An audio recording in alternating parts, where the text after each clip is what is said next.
प्रदेश में दूध सप्लाई करने की आड़ में आम लोगों के जीवन के साथ खिलवाड़ किया जा रहा है। यह मामला एक बार राजधानी जयपुर में देखने को मिला, जहां पर सीआईडी क्राइम ब्रांच की टीम ने बड़ी कार्रवाई करते हुए भारी मात्रा में बड़े पैमाने पर नकली दूध बरामद किया। घटना चाकसू थाना इलाके के कोथून स्थित एक हाईवे की है, जहां पर सरस डेयरी की एक बीएमसी पर नकली दूध सप्लाई होने की सूचना मिली थी। सूचना मिलने के बाद क्राइम ब्रांच की टीम मौके पर पहुंची। घटना के आलामात को देखते हुए चाकसू थाना पुलिस की टीम को भी मौके पर बुलाया गया। इस दौरान सीआईडी क्राइम ब्रांच की टीम ने मौके से करीब 5000 लीटर नकली सरस दूध बरामद किया। बताया जा रहा है कि नकली दूध टोंक के दतवास से ये आरोपी लेकर आए थे, जिसको बड़े पैमाने पर सप्लाई कर पूरे जयपुर शहर के अंदर खपाया जाना था। फिलहाल पुलिस की टीम ने मौके से 3 आरोपियों को गिरफ्तार किया है। पुलिस की टीम ने सैंपलिंग के लिए स्वास्थ्य विभाग की टीम को भी मौके पर बुलाया है। सूत्रों से मिली जानकारी के अनुसार बताया जा रहा है कि डेयरी प्रशासन की सांठगांठ के चलते ये दूध माफिया बड़े पैमाने पर दूध के काले कारोबार को अंजाम दे रहे थे। मिलावट का ये खेल पूरे जयपुर शहर नहीं जबकि पूरे प्रदेश में चलाया जा रहा था।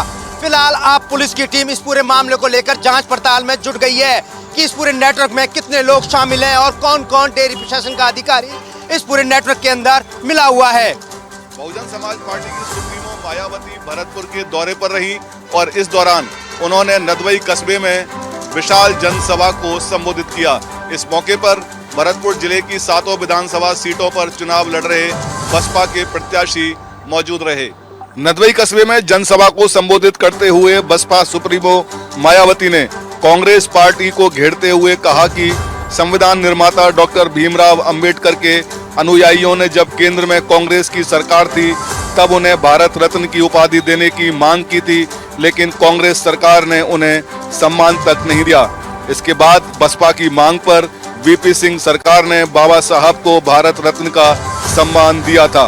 बसपा सुप्रीमो मायावती ने कहा कि कांग्रेस पार्टी ने आजादी के बाद से ही दलितों का शोषण किया है।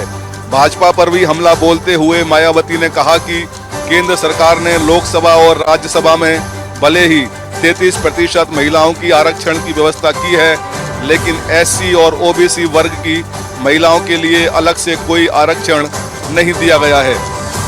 हम आपको बता दें कि बसपा सुप्रीमो मायावती ने भरतपुर में सभा करने से पहले धौलपुर जिले में सभा की और धौलपुर की सभी सीटों पर चुनाव लड़ रहे बसपा प्रत्याशियों के समर्थन में वोट मांगे। भारतीय जनता पार्टी के राष्ट्रीय संगठन महामंत्री बीएल संतोष देर शाम बीकानेर पहुंचे, जहां उन्होंने संभाग के कार्यालय में भारतीय जनता पार्टी के नेताओं के साथ एक बैठक की। इस बैठक में भारतीय जनता पार्टी के देहात व शहर जिलाध्यक्ष के साथ साथ चुनाव प्रबंधन कमेटी से जुड़े हुए लोग शामिल थे। इस कमेटी में चुनिंदा लोगों के साथ बीएल संतोष ने आगामी विधानसभा चुनाव में बीकानेर जिले की 7 विधानसभा सीटों पर प्रत्याशियों की हार जीत के समीकरणों का आकलन किया। बीएल संतोष ने कार्यकर्ताओं और पार्टी पदाधिकारियों में जीत का मंत्र फूंकते हुए कहा कि नरेंद्र मोदी सरकार की योजनाओं की बनिस्पत यहां पर जीत दर्ज की जा सकती है और अब तमाम कार्यकर्ता घर घर जाकर मतदाताओं से भारतीय जनता पार्टी को विजयी बनाने का आह्वान करें। बीएल संतोष जोधपुर से बीकानेर पहुंचे थे और तकरीबन 3 घंटे के प्रवास के बाद बीएल संतोष बीकानेर से सीकर के लिए रवाना हो गए। राजस्थान विधानसभा चुनाव की सियासत से जुड़ी बड़ी खबर निकल रही इस वक्त अजमेर से। केंद्रीय गृह मंत्री अमित शाह ने आज अजमेर जिले की 3 अलग अलग विधानसभाओं में तूफानी दौरा किया। चुनावी सभाओं को संबोधित भी किया, तो वही अजमेर के मुख्यालय पर उन्होंने रोड शो कर कांग्रेस की अशोक गहलोत सरकार को जमकर कोसा। रोड शो के दौरान भारी संख्या में भाजपा के कार्यकर्ता और पदाधिकारी मौजूद रहे। अनेक स्थानों पर इस रोड शो का भव्य स्वागत भी किया गया। राम बारात के तर्ज पर निकाली गई इस रोड शो के दौरान अमित शाह ने आम लोगों को मतदान करने की अपील भी की। अब देखना यह होगा कि आगामी 25 नवंबर को मतदान का प्रतिशत क्या रहेगा और 3 तारीख को परिणाम क्या होंगे। गंगापुर थाना क्षेत्र में चोरी का अजीबोगरीब मामला आया सामने। पुलिस ने मामला दर्ज कर की जांच शुरू। गंगापुर थाना क्षेत्र के वार्ड नंबर 4 में बाल का व्यापार करने वाले एक कारोबार के यहाँ अज्ञात चोरों ने सेंधमारी करके करीब 3 क्विंटल बाल और 25,000 की नकदी पर हाथ साफ कर लिया। दरअसल यूपी निवासी कोमल सिंह राजपूत जो गंगापुर के वार्ड नंबर 4 में रहते हैं, वो इस इलाके में घूम घूम कर लेडीज के बाल इकट्ठा करने का कारोबार करते हैं। 2 नवंबर को वो अपने किसी कार्य के लेकर गांव गए हुए थे। इसके बाद जब 16 नवंबर को देर रात लौटे तो उनके मकान का ताला टूटा हुआ मिला। वहां तलाशी के दौरान उनके द्वारा 3 क्विंटल लेडीज के बाल और वहां रखी 25,000 की नकदी पर चोरों ने हाथ साफ कर लिया। प्रार्थी की रिपोर्ट के आधार पर गंगापुर पुलिस ने मामला दर्ज कर जांच शुरू कर दी है। वहीं इस घटना को लेकर गंगापुर शहर में अनेक तरह की चर्चाओं का बाजार गर्म है। यूपी और एमपी में अपराधियों के घर पर बाबा और मामा का बुलडोजर क्या चला, अब राजस्थान की राजनीति में भी बुलडोजर का प्रयोग खूब होने लगा है। चुनावी रैलियों में बढ़ते बुलडोजर का प्रचलन अब यह दिखा रहा है कि पॉलिटिशियन अब बुलडोजर जस्टिस पॉलिटिक्स में खासी दिलचस्पी दिखा रहे हैं। बीजेपी हो या निर्दलीय या हो फिर कांग्रेस, कोई भी पार्टी अपनी रैलियों में बुलडोजर को शामिल करने में पीछे नहीं है। चुनाव शुरू होते ही सड़कों पर वाहनों का लंबा काफिला तो हर जगह देखने को मिल जाता है। प्रत्याशी माहौल अपने पक्ष में दिखाने के लिए भीड़ जुटाकर शक्ति प्रदर्शन करते हैं, लेकिन अब तो राजस्थान में भी एमपी और यूपी की तर्ज पर बुलडोजर खूब सुर्खियां बटोर रहा है। चुनाव जीतने के लिए दमखम दिखा रहे प्रत्याशी बुलडोजर को अपने सभा में शामिल कर शान महसूस कर रहे हैं। चाहे नामांकन रैली हो या फिर जनसंपर्क, हर जगह अब राजनीतिक पार्टियों ने बुलडोजर को अपने वाहनों में शामिल कर लिया है। खारवा ग्राम पंचायत में मनरेगा कार्यों में फर्जीवाड़ा चल रहा है। यह फर्जीवाड़ा एनएमएम सिस्टम के माध्यम से किया जा रहा है। फर्जीवाड़ा करने के लिए ग्राम विकास अधिकारी और अन्य कर्मचारी मिलकर के पुराने मोबाइल से लिए गए पुराने फोटो एनएमएस सिस्टम में डाले जा रहे हैं। फर्जीवाड़े के विशेष बात यह है कि सरकार ने मनरेगा कर्मचारियों के लिए गुरुवार का अवकाश घोषित कर रखा है। इसके बावजूद वीडियो और मेट मिलकर के गुरुवार के दिन भी मनरेगा कर्मचारियों की ऑनलाइन हाजिरी भर रहे हैं। इससे स्पष्ट पता चलता है कि जिम्मेदार अधिकारी कोई कार्रवाई नहीं कर रहे हैं और कार्रवाई नहीं करने के पीछे एक मिलीभगत की संभावना जताई जा रही है। राजस्थान में विधानसभा चुनाव का बिगुल बजने के बाद से ही केंद्रीय नेतृत्व का लगातार दौरा राजस्थान में जारी है और लगातार आरोप प्रत्यारोप का दौर भी जारी है। ऐसे में आज जयपुर के अंदर पूर्व केंद्रीय मंत्री आनंद शर्मा पहुंचे, जहां पर उन्होंने मोदी सरकार पर जमकर निशाना साधा। जमकर निशाना साधते हुए उन्होंने पीएम मोदी के लिए कहा कि पीएम मोदी विधायक और मुख्यमंत्री दोनों का काम कर रहे हैं। साथ ही साथ इतना ही नहीं, उन्होंने केंद्रीय एजेंसियों का दुरुपयोग करने का आरोप भी लगाया। आनंद शर्मा ने कहा कि भाजपा के डर से ही कई सारे ऐसे नेता हैं जो कांग्रेस और अन्य दल को छोड़कर भाजपा में शामिल हो रहे हैं। विधानसभा चुनाव से पहले यदि पीएम मोदी राजस्थान के दौरे पर आते हैं तो उन्हें राजस्थान की जनता से माफी मांगनी चाहिए। आखिरकार पीएम मोदी ने राजस्थान की जनता के लिए किया ही क्या है? राजस्थान की जनता इसका जवाब लोकसभा चुनाव के दौरान जरूर देगी। और साथ ही साथ इतना ही नहीं, उन्होंने यहाँ तक कह दिया कि जबरदस्ती कांग्रेस के कई बड़े नेताओं के ऊपर आरोप लगाए जा रहे हैं। ये सब केंद्र सरकार की योजना है। बांसवाड़ा जिले में मनसा चौथ का व्रत बड़े धूम के धाम के साथ मनाया जा रहा है। मैं आपको बताना चाहूँगा, मनेश्वर महादेव मंदिर के अंदर हजारों की तादाद में लोग दर्शन के लिए पहुँच रहे हैं। महादेव के आज दर्शन करते हैं और मनोकामना जब पूरी हो जाती है तो भगवान को दर्शन करने के बाद भोग धराया जाता है और कथा सुनी जाती है। मैं आपको यहाँ बताना चाहूँगा, महिला व पुरुष भी इस व्रत को करती है। इतना ही नहीं, जब व्रत पूरा हो जाता है तब लड्डू बाटी और लड्डू का भोग लगाया जाता है। लेकिन खास बात यहाँ ये रहती है कि लड्डू जो बनाया जाता है उसे घर पर नहीं ले जा सकते, रात तक किसी भी हालत में उसे खाना पड़ता है। और अगर नहीं खा पाते तो उसे मोहल्ले में या अड़ोसी पड़ोसियों में वो लड्डू का प्रसाद के रूप में उसे बांटा जाता है, क्योंकि उसे रात को घर नहीं ले जा सकते। हरियाणा के मुख्यमंत्री मनोहर लाल खट्टर श्रीगंगानगर के 1 दिवसीय दौरे पर रहे। श्रीगंगानगर के भाजपा के प्रत्याशी जयदीप बिहारी के समर्थन में एक सभा का आयोजन रमेश चौक पर किया गया। इस दौरान उन्होंने कांग्रेस पर जमकर निशाना साधा। हरियाणा के मुख्यमंत्री ने कहा कि नशे के बढ़ते प्रचलन पर रोक के ये सप्लाई चेन को तोड़ना होगा। इसके साथ ही उन लोगों की संपत्तियों पर बुलडोजर चलाना होगा जो नशे के व्यवसाय से जुड़े हैं। गहलोत सरकार के मनोबल की कमी के चलते नशा तस्करों पर प्रभावी कार्रवाई नहीं हो पाई। प्रधानमंत्री नरेंद्र मोदी और भारतीय जनता पार्टी के दृढ़ संकल्प किसी से छिपा नहीं है। उन्होंने कहा कि लोगों को भी नशा छोड़ने के लिए संकल्प दिलाना होगा। हरियाणा में नशा तस्करों के घरों पर बुलडोजर चलाकर ऐसा माहौल बनाया गया है। सभा को संबोधित करते हुए जयदीप बिहानी ने कहा कि शहर की नगर परिषद पर 9 साल से एक ही परिवार राज कर रहा है, लेकिन आज तक शहर की समस्याओं का समाधान नहीं हुआ है। कांग्रेस के वरिष्ठ नेता के रूप में पहचान बनाने वाले को भी कांग्रेस पार्टी ने दरकिनार कर दिया। हमारा एक ही मकसद रहेगा कि शहर को नशा मुक्त बनाया जाए। इस दौरान काफी संख्या में श्री गंगानगर वासी मौजूद रहे। संभागीय आयुक्त उर्मिला राजौरिया ने आज पीबीएम अस्पताल का औचक निरीक्षण किया और इस दौरान उन्होंने अधिकारियों को सफाई व्यवस्था को लेकर दिए निर्देश। विधानसभा चुनाव के बीच संभागीय आयुक्त उर्मिला राजौरिया आज अचानक पीबीएम अस्पताल पहुंची, जहां उन्होंने पीबीएम अस्पताल के ट्रॉमा सेंटर और जनाना विभाग का जायजा लिया। इस दौरान उन्होंने वहां सफाई व्यवस्था को लेकर अधिकारियों को निर्देश दिए। उन्होंने अधिकारियों को 1 सप्ताह के भीतर सफाई व्यवस्था को दुरुस्त करने के निर्देश देते हुए कहा कि ये 1 सप्ताह बाद पुनः यहाँ आकर इसका निरीक्षण करेगी, उससे पहले उन्हें यहाँ सफाई व्यवस्था दुरुस्त मिलनी चाहिए। वहीं उन्होंने यहाँ अनावश्यक भीड़ को लेकर भी अधिकारियों को निर्देशित करते हुए कहा कि मरीजों के साथ यहाँ एक ही मरीज को ठहराया जाए ताकि पीबीएम अस्पताल में अनावश्यक भीड़ न हो। वहीं इस दौरान उनके साथ पीबीएम अधीक्षक डॉक्टर पीके सैनी भी मौजूद रहे। इस दौरान संभागीय आयुक्त ने पीबीएम अस्पताल में सफाई व्यवस्था व अनावश्यक भीड़ को लेकर अधिकारियों को निर्देश देते हुए कहा कि 1 सप्ताह के भीतर इस व्यवस्था में सुधार किया जाए। वे 1 सप्ताह बाद पुनः इसका निरीक्षण करेगी। डीग जिले के कामा कस्बे के रामजी गेट मोहल्ले में नाला अवरुद्ध होने के चलते पैदा हुई जल भराव की समस्या को लेकर आक्रोशित मोहल्ले वासियों ने हंगामा खड़ा कर दिया और जाम लगाकर नारेबाजी प्रदर्शन किया। कामा कस्बा के रामजी गेट मोहल्ले से हनुमान पाठशाला होकर गुजरने वाला नाला कस्बा वासियों के लिए नासूर बना हुआ है।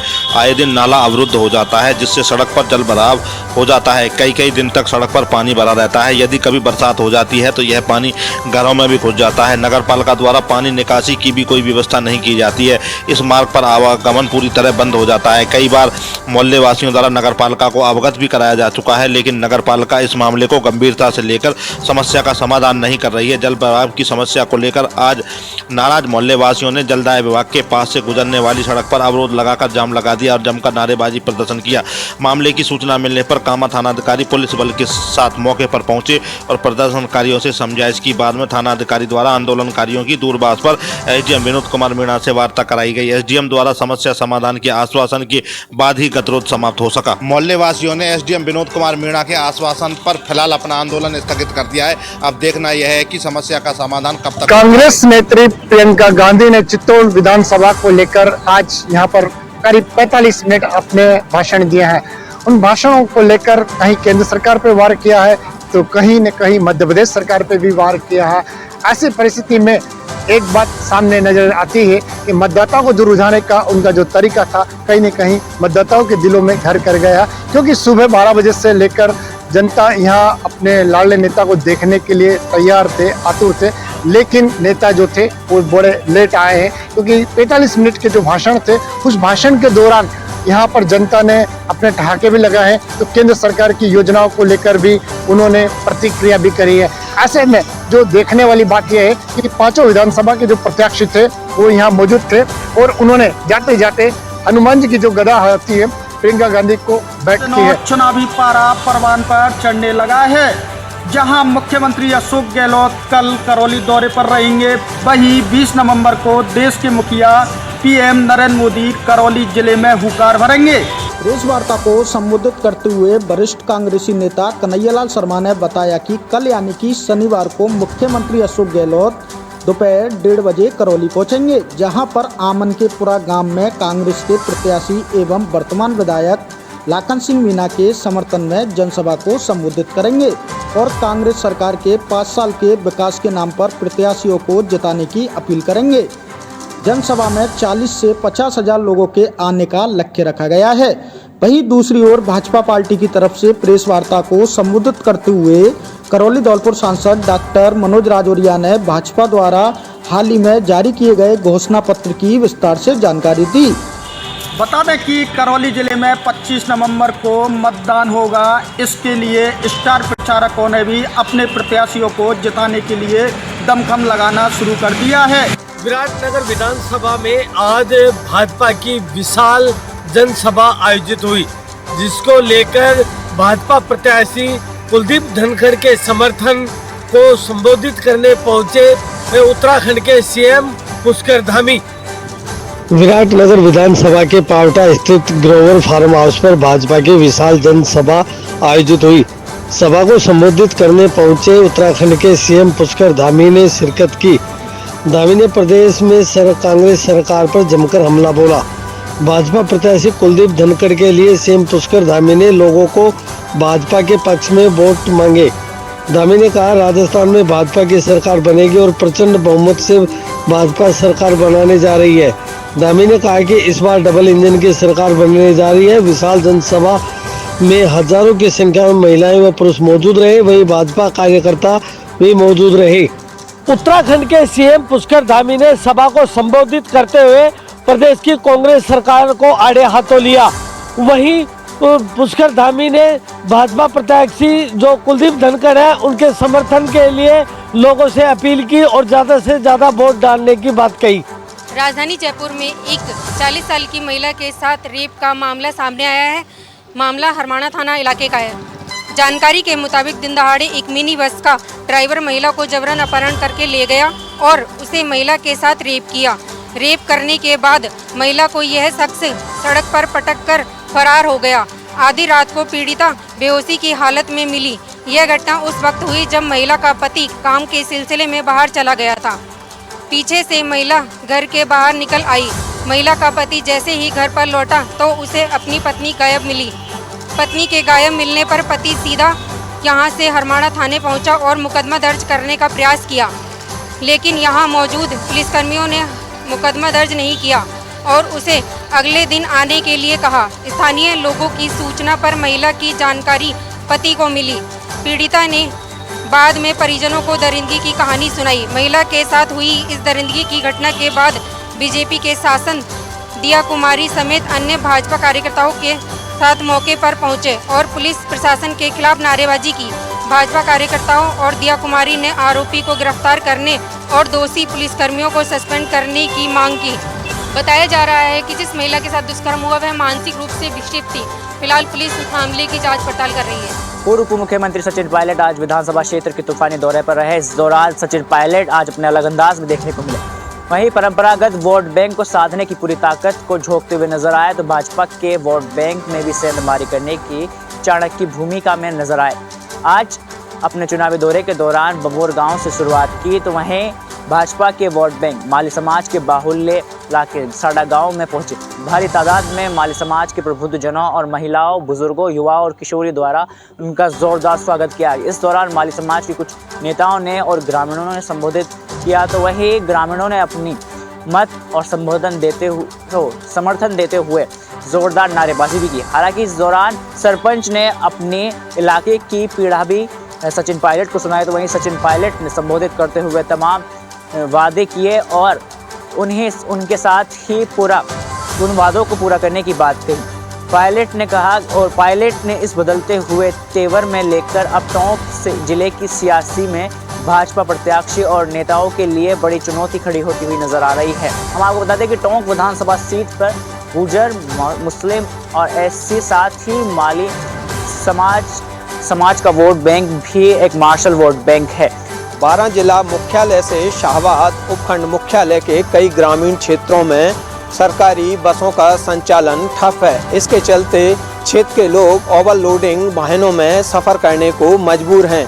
वहीं गिनी चुनी बसें इस मार्ग पर संचालित हो रही हैं, जिनमें क्षमता से अधिक सवारियां बिठाकर सफ़र कराया जा रहा है, जिससे आए दिन वाहन चालक दुर्घटना का शिकार भी हो जाते हैं। लेकिन मामले को नज़रअंदाज किया जा रहा है। अगर क्षेत्र में सवारियों की क्षमता के अनुसार बसों का संचालन एवं ग्रामीण बसों का संचालन किया जाए तो कहीं ना कहीं क्षेत्र के लोगों को राहत मिलेगी। वहीं क्षेत्र में ओवरलोडिंग वाहन में सफ़र कर रहे यात्रियों को राहत मिलेगी।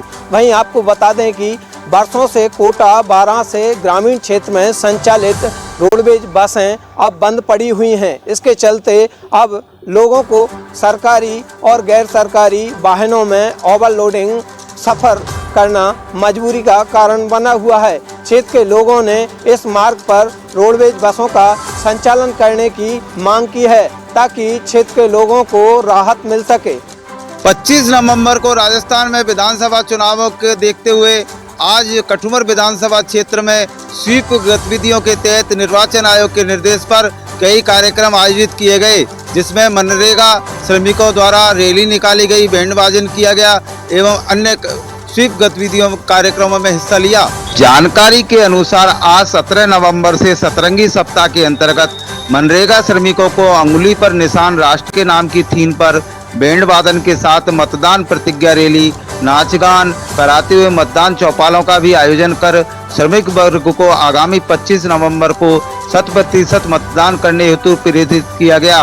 वहीं जगह जगह कठुमर और खेड़ली कस्बे में भी जन जागरूकता रैली मनरेगा श्रमिकों द्वारा निकाली गई।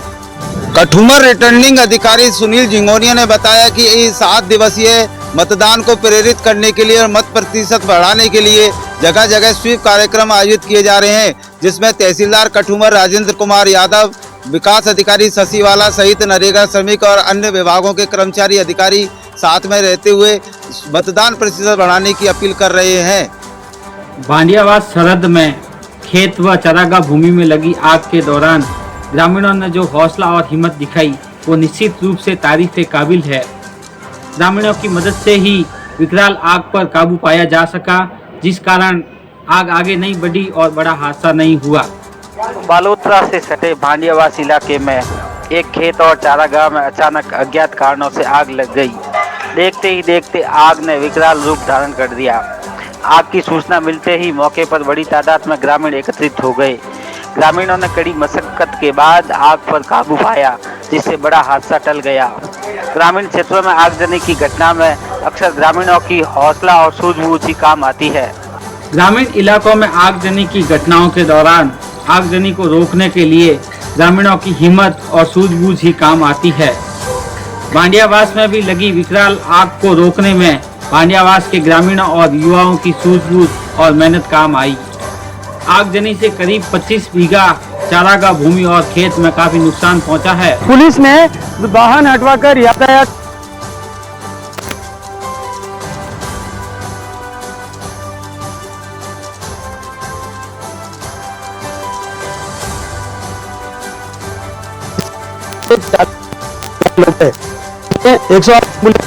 जिला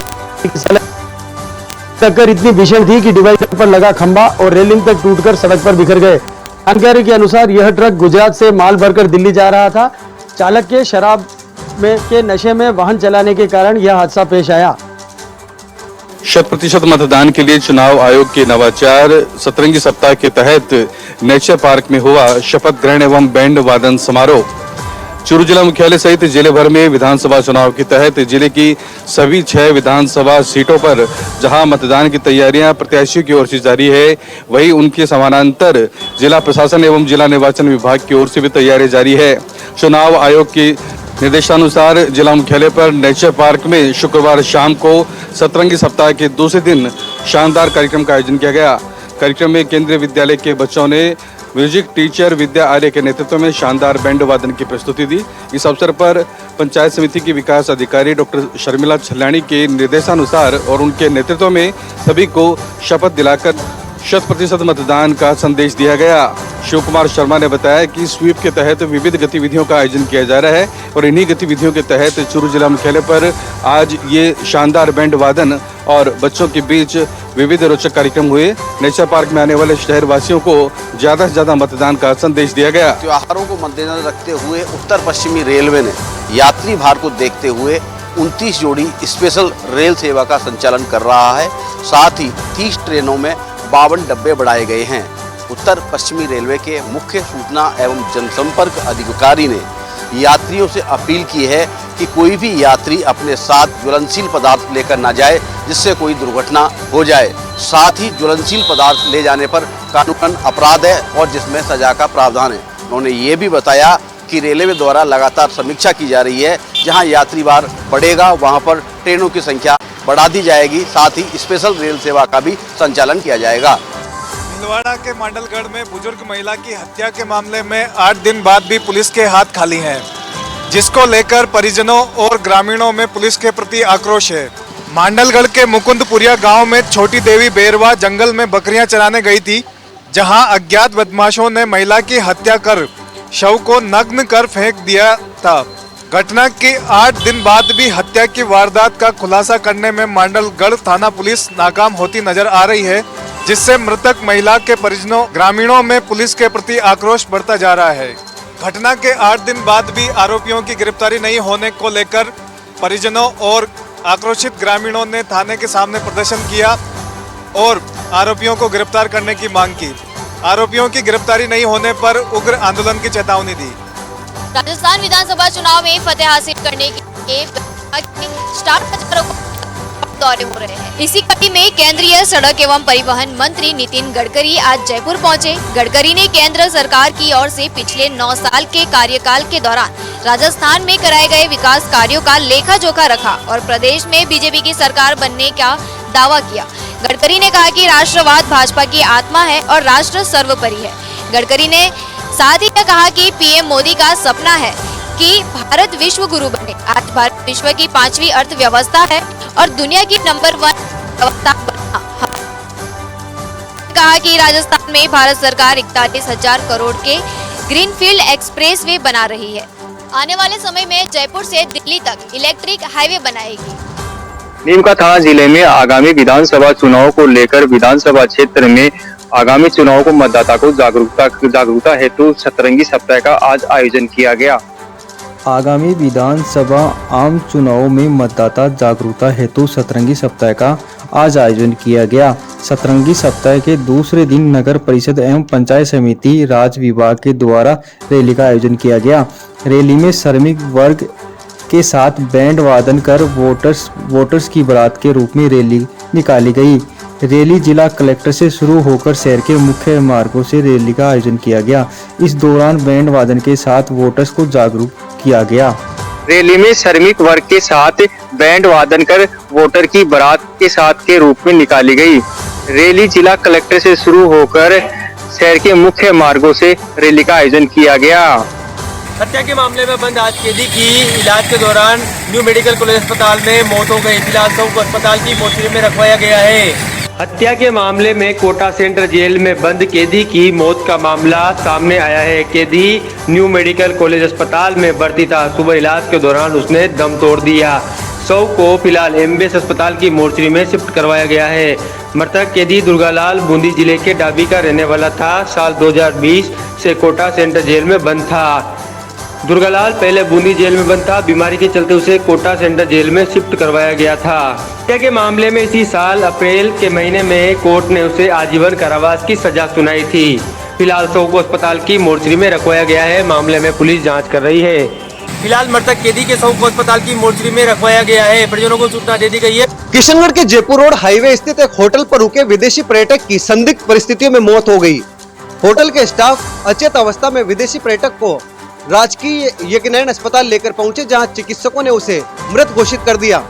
मृत सैलानी की पहचान उसके पास से मिले पासपोर्ट और अन्य दस्तावेजों से यूएस निवासी लेरी जेने पेंटाकोस्ट के रूप में हुई है। हादसे की जानकारी मिलने के बाद शहर थाना पुलिस अस्पताल पहुंची और जिला प्रशासन के माध्यम से अमेरिकी दूतावास तक हादसे की सूचना पहुंचाई। शहर थाना अधिकारी पहलाज साय ने बताया कि अमेरिका निवासी लेरी जेने पेंटाकोस्ट अपने दोस्तों के साथ पुष्कर और अजमेर घूमने आया हुआ था। पुष्कर और अजमेर का भ्रमण करने के बाद लेरी जेने पेंटाकोस्ट जयपुर रोड स्थित होटल राज चिड़िया में ठहरा हुआ था। यह शुक्रवार देर शाम उसकी तबीयत बिगड़ गई। अचेत अवस्था में उसको होटल का स्टाफ राजकीय अस्पताल लेकर पहुंचा, जहां उसे मृत घोषित कर दिया। मामले की सूचना अमेरिकी दूतावास तक भी पहुंचाई गई है। पोस्टमार्टम रिपोर्ट के बाद ही मौत के कारणों का पता लग पाएगा। विधानसभा चुनावों को लेकर चुनावी रंग अफवाह में चढ़ने लगा है। सिरोही जिले में शुक्रवार को पूर्व मुख्यमंत्री वसुंधरा राजे ने 3 सभाएं आयोजित की। सिरोही विधानसभा क्षेत्र में जावल में कोटाराम देवासी के समर्थन में वसुंधरा राजे ने सभा आयोजित की, जहां पर उन्होंने जमकर कांग्रेस पर प्रहार किया।